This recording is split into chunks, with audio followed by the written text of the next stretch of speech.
പരിശുദ്ധ പരമദിവ്യകാരുണ്യത്തിന് നേരവും ആരാധനയും സ്തുതിയും പുകഴ്ചയുണ്ടായിരിക്കട്ടെ. പരിശുദ്ധ പരമദിവ്യകാരുണ്യത്തിന് നേരവും ആരാധനയും സ്തുതിയും പുകഴ്ചയുണ്ടായിരിക്കട്ടെ. പരിശുദ്ധ പരമദിവ്യകാരുണ്യത്തിന് നേരവും ആരാധനയും സ്തുതിയും പുകഴ്ചയും ഉണ്ടായിരിക്കട്ടെ. ഈശോയുടെ വലിയ സ്നേഹം നമ്മുടെ ജീവിതത്തിൽ കൂടുതൽ കൃപകൾ കൊണ്ടുവരുന്നതിന് കാരണമായി തീരട്ടെ. ഈശോയെ നമുക്ക് സ്നേഹിക്കാം, നമ്മുടെ ജീവന തുല്യം നമുക്ക് സ്നേഹിക്കാം. കാരണം സ്വന്തം ജീവൻ നൽകി നമ്മെ സ്നേഹിക്കുകയും നമ്മുടെ ജീവിതത്തിൽ രക്ഷയുടെ അനുഭവം സൗജന്യമായി നൽകുകയും രക്ഷയിലേക്ക് നമ്മെ ചേർത്ത് നിർത്തുകയും ചെയ്ത ദിവ്യകാരുണ്യനാഥനായ ഈശോയാണ് നമ്മുടെ മുമ്പിൽ എഴുന്നള്ളിയിരിക്കുക. വലിയ സ്നേഹത്തിൻ്റെ ആഴങ്ങളിലേക്ക് നമുക്ക് പ്രവേശിക്കാം. പ്രിയ സഹോദരങ്ങളെ, ഈശോയുടെ തിരുവചനം നമ്മുടെ ഹൃദയങ്ങളിൽ ആഴത്തിൽ പതിയേണ്ട ഒരു അനുഭവമാണ് എന്ന് സ്നേഹപൂർവ്വം വീണ്ടും ഓർമ്മിപ്പിക്കട്ടെ. നമ്മുടെ ഹൃദയങ്ങളിൽ ദൈവത്തിൻ്റെ വചനം നിറയുമ്പോൾ നമ്മുടെ ജീവിതത്തിൽ നമ്മൾ പ്രതീക്ഷിക്കാത്ത വിധത്തിലുള്ള ദൈവകൃപകൾ ഇറങ്ങി വരുന്നതിന് കാരണമായി തീരും. യോഹന്നാൻ്റെ സുവിശേഷം 1-ാം അധ്യായത്തിൽ നമ്മുടെ ജീവിതത്തിൽ യഥാർത്ഥമായി പാലിക്കേണ്ട ചില കാര്യങ്ങളെക്കുറിച്ച്, അല്ലെങ്കിൽ നമ്മുടെ ജീവിതത്തിൻ്റെ യഥാർത്ഥ ലക്ഷ്യത്തെക്കുറിച്ച് പറയുന്ന വാക്കുകൾ നമുക്കൊന്ന് ശ്രവിക്കാം. യോഹന്നാൻ്റെ സുവിശേഷം 1-ാം അധ്യായം 14-ാമത്തെ വാക്യം: വചനം മാംസമായി നമ്മുടെ ഇടയിൽ വസിച്ചു, അവൻ്റെ മഹത്വം നമ്മൾ കണ്ടു. അത് പിതാവിൻ്റെ ഏകജാതൻ്റെ മഹത്വമായിരുന്നു, കൃപയും സത്യവും നിറഞ്ഞതായിരുന്നു. ഈ വചനം നമ്മുടെ ഹൃദയങ്ങളെ സ്പർശിക്കട്ടെ. വചനം മാംസമായി നമ്മുടെ ഇടയിൽ വസിച്ചു.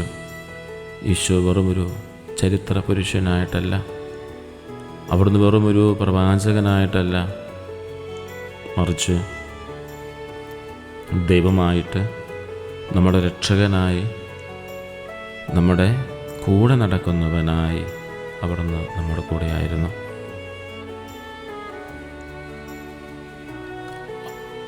ആ ദൈവം നമ്മെ അത്രമാത്രം സ്നേഹിച്ചതുകൊണ്ടാണ്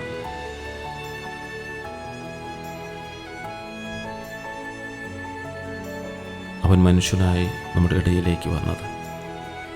നമ്മുടെ വേദനകളിലും കഷ്ടപ്പാടുകളിലും നമ്മോടൊപ്പം പങ്കുചേരാൻ വേണ്ടിയാണ് അവിടുന്ന് മനുഷ്യനായി അവതരിച്ചത്. അങ്ങനെ നമ്മളെ പാപത്തിൻ്റെ പടുകുഴിയിൽ നിന്നും രക്ഷപ്പെടുത്തി രക്ഷയിലേക്ക്, പിതാവായ ദൈവത്വത്തിലേക്ക്, നഷ്ടപ്പെട്ട പറുദീസായിലേക്ക് ചേർത്ത് നിർത്താൻ വേണ്ടിയാണ് അവിടുന്ന് മനുഷ്യാവതാരം ചെയ്തത്. സഹോദരരെ, നമ്മുടെ ജീവിതത്തിൽ നാം പറയുന്ന ഓരോ വാക്കുകളും മാംസം ധരിക്കുമെങ്കിൽ, അത്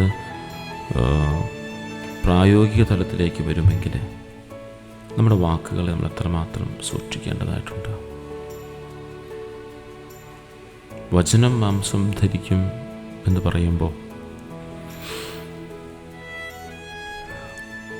ദൈവത്തിൻ്റെ വചനം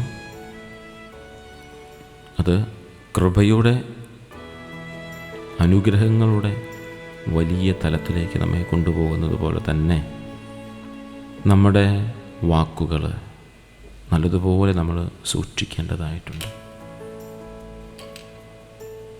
വചനം മാംസം ധരിച്ച് നമ്മുടെ ഇടയിൽ വസിച്ചു എന്ന് പറയുന്നത് പോലെ തന്നെ നമ്മുടെ ജീവിതത്തിൽ നാം പറയുന്ന വാക്കുകൾക്ക് വലിയ ശക്തിയുണ്ട്.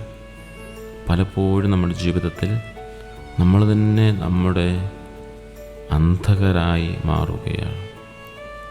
നമ്മുടെ സംസാരം, നമ്മുടെ ചിന്ത, നമ്മുടെ വാക്കുകൾ പലപ്പോഴും നല്ല വാക്കു പറയുന്നതിന് പകരം മോശം വാക്കുകൾ പറയുന്നു. നല്ല ചിന്തയിൽ ജീവിക്കുന്നതിന് പകരം മോശമായ ചിന്തകളിൽ ജീവിക്കുന്നു.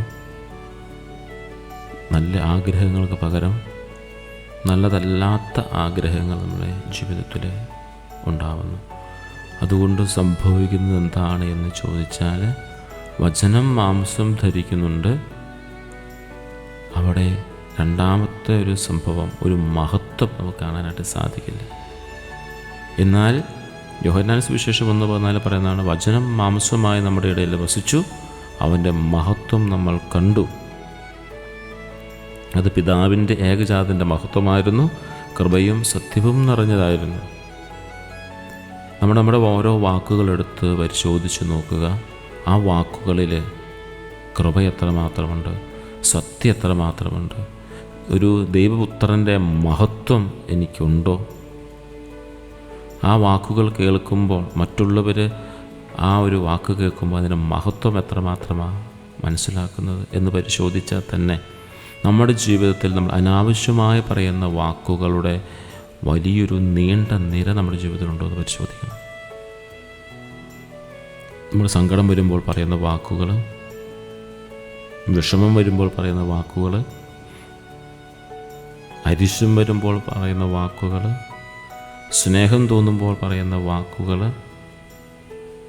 വളരെ അവഗണനയോടുകൂടി സംസാരിക്കുമ്പോൾ പറയുന്ന വാക്കുകൾ, ഈ ഓരോ വാക്കുകളിലും എത്രമാത്രം കൃപയുണ്ട്, സത്യമുണ്ട് എന്ന് തിരിച്ചറിയണം.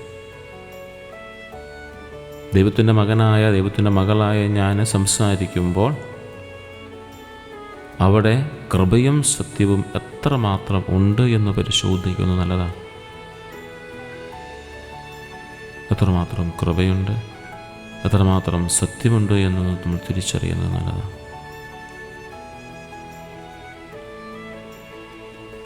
നമ്മുടെ ജീവിതത്തിൽ തമ്പുരാൻ നൽകുന്ന വലിയ കൃപകളോട് ചേർത്ത് വെച്ച് നോക്കുമ്പോൾ നമ്മുടെ നാവിൽ നിന്നും വരുന്ന ഓരോ വാക്കുകളും, ഓരോ ചിന്തകളും, ഓരോ ആഗ്രഹങ്ങളും കൃപയും സത്യവും നിറഞ്ഞതാണോ എന്ന് പരിശോധിക്കണം.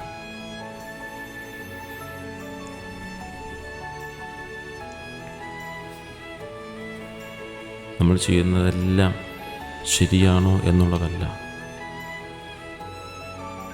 നമ്മൾ പറയുന്നതെല്ലാം മറ്റുള്ളവരെ സന്തോഷിപ്പിക്കുന്നുണ്ടോ എന്നുള്ളതല്ല. പക്ഷേ നമ്മുടെ ജീവിതത്തിൽ ഈശോ നമ്മെ എത്രമാത്രം സ്നേഹിക്കുന്നുവെന്ന് മനസ്സിലാക്കണം. അവിടുത്തെ മഹത്വവും കൃപയും സത്യവുമൊക്കെ നമ്മുടെ ജീവിതത്തിലേക്ക് അവിടെ നൽകാൻ ആഗ്രഹിക്കുന്നുണ്ടെന്ന് മനസ്സിലാക്കണം.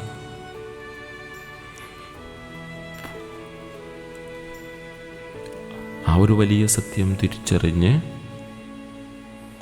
ഈശോയുടെ മഹത്വത്തിൽ പങ്കുപറ്റുവാനും ഈശോയുടെ കൃപകൾ സ്വീകരിക്കുവാനും ആ സത്യത്തിൽ നിലനിൽക്കുവാനും നമ്മെ ഈശോയോടുള്ള സ്നേഹം പ്രേരിപ്പിക്കും.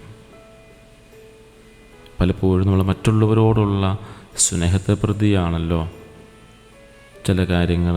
സ്നേഹം നിലനിർത്താൻ വേണ്ടി ചിലപ്പോൾ അസത്യം പറയും, സ്നേഹം നിലനിർത്താൻ വേണ്ടി ചിലപ്പോൾ നമ്മൾ മഹത്വം പറയും, സ്നേഹം നിലനിർത്താൻ വേണ്ടി നമ്മൾ പല കാര്യങ്ങളും നമ്മൾ പുകഴ്ത്തി പറയും. ചിലപ്പോൾ അവിടെ യഥാർത്ഥ ഈശോയ്ക്ക് കൊടുക്കേണ്ട മഹത്വം അവിടെ ഉണ്ടാവില്ല, കൃപയുണ്ടാവില്ല, സത്യമുണ്ടാവില്ല. ഈ മൂന്ന് കാര്യവുമില്ലാത്ത സ്നേഹമെന്ന് പറയുന്നത് പലപ്പോഴും ഉപരിപ്ലവമായിരിക്കും, ആഴമുള്ള ഒരു സ്നേഹമായിരിക്കില്ല.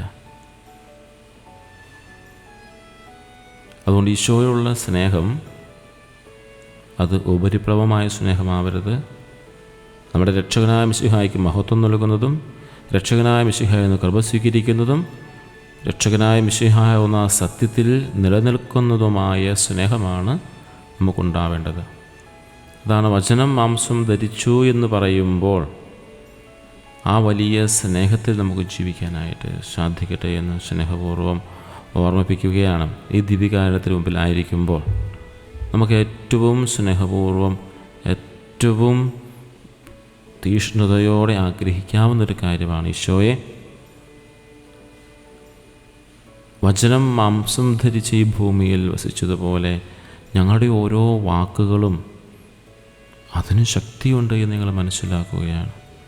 ഞങ്ങളുടെ മാതാപിതാക്കളോട് സംസാരിക്കുന്നത്, ഞങ്ങളുടെ മക്കളോട് സംസാരിക്കുന്നത്, സഹോദരങ്ങളോട് സംസാരിക്കുന്നത്, നാം കണ്ടുമുട്ടുന്ന ഓരോ വ്യക്തികളോടും സംസാരിക്കുന്ന ഓരോ വാക്കിനും അതിനൊരു ശക്തിയുണ്ട് എന്ന് ഞങ്ങൾ മനസ്സിലാക്കുകയാണ്. ഞങ്ങളുടെ വാക്കുകൾ വഴി ആരെങ്കിലുമൊക്കെ വേദനിപ്പിച്ചിട്ടുണ്ടെങ്കിൽ, ആരെങ്കിലുമൊക്കെ തളർത്ത് കളഞ്ഞിട്ടുണ്ടെങ്കിൽ, ആരെയുമൊക്കെ തളർത്തിയിട്ടുണ്ടെങ്കിൽ, ആരുടെയൊക്കെ ജീവിതത്തിൽ വേദനാജനകമായ അനുഭവങ്ങൾ ഞങ്ങൾ വാക്കുകൾ വഴി ഉണ്ടായിട്ടുണ്ട് എങ്കിൽ ഈശോയെ നിൻ്റെ നാമത്തിൽ ഇപ്പോഴും ഞങ്ങൾ മാപ്പ് ചോദിക്കുകയാണ്. കാരണം ഞങ്ങളുടെ വാക്കുകളുടെ ശക്തി മൂലം ആ കുടുംബം, ആ വ്യക്തി, ആലയ സംവിധാനം മുഴുവനും ഒരുപക്ഷെ തകർന്നു പോകുന്ന കാരണമായിട്ടുണ്ടാവാം. ഈശോയെ നിന്നെ സ്തുതിക്കുകയും ആരാധിക്കുകയും നിനക്ക് നന്ദി പറയുകയും നല്ല വാക്കുകൾ പറയുകയും വചനം പ്രഘോഷിക്കുകയും ചെയ്യേണ്ട ഞങ്ങളുടെ നാവുകളെ മോശമായ വാക്കുകളിലേക്ക്, മോശമായ സംസാരങ്ങളിലേക്ക്, ശാപവാക്കുകളിലേക്ക്, അനുഗ്രഹം നൽകാത്ത വാക്കുകളിലേക്കൊക്കെ കടന്നു പോയതിനെ ഓർത്ത് ഞങ്ങൾ മനസ്തപിക്കുകയാണ്. ഇനിയുള്ള നാളുകൾ ഈശോയെ നിൻ്റെ വചനം പ്രഘോഷിക്കുവാനായിട്ട്, അത് വൈദികർക്കും സന്യസ്തരും മാത്രമല്ല എല്ലാവരുടെയും ഒരേപോലെ ഉത്തരവാദിത്തമാണ്. വചനം പഠിക്കുക, പറയുക, നല്ല വചനം പറയുക. തിരുവചനം പറയുന്നതോടൊപ്പം തന്നെ മറ്റുള്ള നല്ല വചനങ്ങൾ കൂടി പറയാം, നല്ല വാക്കുകൾ കൂടി നമുക്ക് പറയാനായിട്ട് സാധിക്കട്ടെ. ഈശോയുടെ സ്നേഹം നമ്മളെ ഇതുപോലെ ചേർത്ത് നിർത്തുകയാണ്, അതുപോലെ ചേർത്ത് നിർത്തുക. എന്തുകൊണ്ടാണ്? അത്രമാത്രം ഈശോ നമ്മെ സ്നേഹിക്കുന്നത് കൊണ്ടാണ്. അവിടെ നമ്മളെല്ലാം നിയോഗങ്ങൾ തമ്പുരാൻ്റെ മുമ്പിൽ നമുക്ക് ഈ നിമിഷം സമർപ്പിക്കാം. ഒരു നിമിഷം കണ്ണുകൾ അടച്ചുകൊണ്ട് ഈശോയെ, ഞാൻ എൻ്റെ മുമ്പിൽ എഴുന്നള്ളിയിരിക്കുന്ന ദിവികാരനാഥനായ ഈശോയെ, ഞങ്ങളെല്ലാ നിയോഗങ്ങളും പരിപൂർണമായി സമർപ്പിക്കുകയാണ്. പക്ഷേ ആ സമർപ്പിക്കുന്ന സമയത്ത് പ്രിയ സഹോദരങ്ങൾ, നമ്മളൊരു കാര്യം ശ്രദ്ധിക്കണം. നമ്മുടെ നിയോഗങ്ങൾക്ക് ഉള്ളിൽ ഒരു സ്നേഹമുണ്ടായിരിക്കണം, സത്യമുണ്ടായിരിക്കണം, തമ്പുരാന് മഹത്വം നൽകുന്നതായിരിക്കണം. അതിൻ്റെ റിസൾട്ട് വരുമ്പോൾ, നമ്മുടെ നിയോഗം നമ്മുടെ ജീവിതത്തിൽ പൂർത്തീകരിക്കപ്പെടുമ്പോൾ അത് കാണുന്നവർ ദൈവത്തെ മഹത്വപ്പെടുത്തുന്നതിന് കാരണമായി തീരണം. ഇവൻ സത്യസന്ധമായി ജീവിക്കുന്നവനായതുകൊണ്ട് അത് സത്യമായും അവനത് അർഹതപ്പെട്ടതാണെന്ന് മറ്റുള്ളവർക്ക് കൂടി ബോധ്യമാകണം. അങ്ങനെ ദൈവത്തിന് ഒരു മഹത്വം നൽകുവാൻ തക്ക വിധത്തിലുള്ള നിയോഗങ്ങളിലേക്ക് നമുക്ക് മാറാനായിട്ട് സാധിക്കട്ടെ. അപ്പോൾ അതുകൊണ്ട് നിയോഗങ്ങളിലെ മാറ്റം പോലും നമ്മുടെ തന്നെ ഒരു ആന്തരിക പരിവർത്തനത്തിൻ്റെ മാറ്റമാണ്. നാളിതുവരെ നേരത്തെയൊക്കെ നമ്മൾ നിയോഗം വെച്ചുകൊണ്ടിരുന്ന നിയോഗങ്ങളിൽ നിന്നൊക്കെ വ്യത്യസ്തമായ നമ്മുടെ നിയോഗ പ്രാർത്ഥനകളൊക്കെ വ്യത്യാസം വന്നു തുടങ്ങിയിട്ടുണ്ട്. നമുക്കതിനെ പരിശോധിച്ചാലറിയാം. നാളിതുവരെ നമ്മളെ ഭൗതികമായ കാര്യങ്ങൾ മാത്രം നിയോഗങ്ങളിലൂടെ സ്വന്തമാക്കാൻ പരിശ്രമിച്ചുവെങ്കിൽ ഇന്ന് നമ്മൾ ഭൗതികമായ കാര്യങ്ങൾ തന്നെയാണ് ചോദിക്കുന്നതെങ്കിൽ പോലും അതിൻ്റെ പുറകിലുള്ള ദൈവികമായ ഭാവത്തെ, നിത്യജീവനിലേക്ക് നയിക്കുന്ന ഭാവത്തെ, മഹത്വം നൽകുന്ന തമ്പുരാന് മഹത്വം നൽകുന്ന ഭാവത്തെ, നന്ദി പറയുന്ന ഭാവത്തേക്ക് നമ്മൾ വളർത്തിയെടുക്കാനായിട്ട് നമുക്ക് സാധിച്ചിട്ടുണ്ട്. ഇനിയും നമ്മളങ്ങനെ വളരാനായിട്ട് സാധിക്കും. അതുകൊണ്ട് നമ്മുടെ എല്ലാ നിയോഗങ്ങളും ഈ നിമിഷം നമുക്ക് ശാന്തമായ തമ്പുരാൻ്റെ മുമ്പിൽ സമർപ്പിക്കാം. പക്ഷെ ആ നിയോഗം സമർപ്പിക്കുമ്പോൾ ശ്രദ്ധിക്കേണ്ട കാര്യം ആവർത്തിച്ച് ഓർമ്മിപ്പിക്കുകയാണ്. വചനത്തിൻ്റെ വെളിച്ചത്തിലാവട്ടെ, വചനം മാംസം ധരിക്കും. വചനത്തിൻ്റെ വെളിച്ചത്തിൽ, വചനത്തിൻ്റെ അഭിഷേകത്തിൽ നമുക്ക് ആ നിയോഗം കൊടുക്കാനായിട്ട് സാധിക്കട്ടെ. ഇന്നത്തെ നമ്മൾ നിയോഗങ്ങൾ കൊടുക്കുമ്പോൾ യോഹന്നാൻ 1:14 അഭിഷേകത്താൽ ഈശോയെ ഇന്ന നിയോഗം ഞാൻ സമർപ്പിക്കുകയാണ്. യോഹന്നാൻ 1:14 അഭിഷേകത്താൽ ഈശോയെ ജോലി ആഗ്രഹിച്ചിരിക്കുന്ന എല്ലാവർക്കും ജോലി ലഭിക്കട്ടെ എന്ന് പ്രാർത്ഥിക്കുകയാണ്. യോഹന്നാൻ 1:10 അഭിഷേകത്താൽ സൗഖ്യം ആഗ്രഹിച്ചിരിക്കുന്ന എല്ലാവരിലേക്കും സൗഖ്യം കടന്നു വരട്ടെ എന്ന് ആഗ്രഹിക്കുകയാണ്, പ്രാർത്ഥിക്കുകയാണ്. യോഹന്നാൻ 1:10 അഭിഷേകത്താൽ പഠിക്കാൻ ബുദ്ധിമുട്ടുള്ള എല്ലാ മക്കളിലേക്ക് നല്ലപോലെ പഠിക്കുന്നതിനുള്ള ബുദ്ധി പ്രകാശിക്കുന്നതിനും ഓർമ്മയിൽ നിലനിൽക്കുന്നതിനും കാരണമായി തീർത്ത് പ്രാർത്ഥിക്കുകയാണ്. യോഹന്നാൻ 1:14 അഭിഷേകം ഒരു വചനത്തിൻ്റെ അഭിഷേകത്തോടു ചേർത്ത് വെച്ചുകൊണ്ട് നമ്മുടെ നിയോഗങ്ങളെ നമുക്ക് സമർപ്പിക്കാനായിട്ട് സാധിക്കട്ടെ. അതുകൊണ്ട് ആ വചനം മാംസം ധരിക്കുമ്പോൾ നമ്മുടെ നിയോഗങ്ങളും അവിടെ പൂർത്തീകരിക്കപ്പെടുകയാണ്.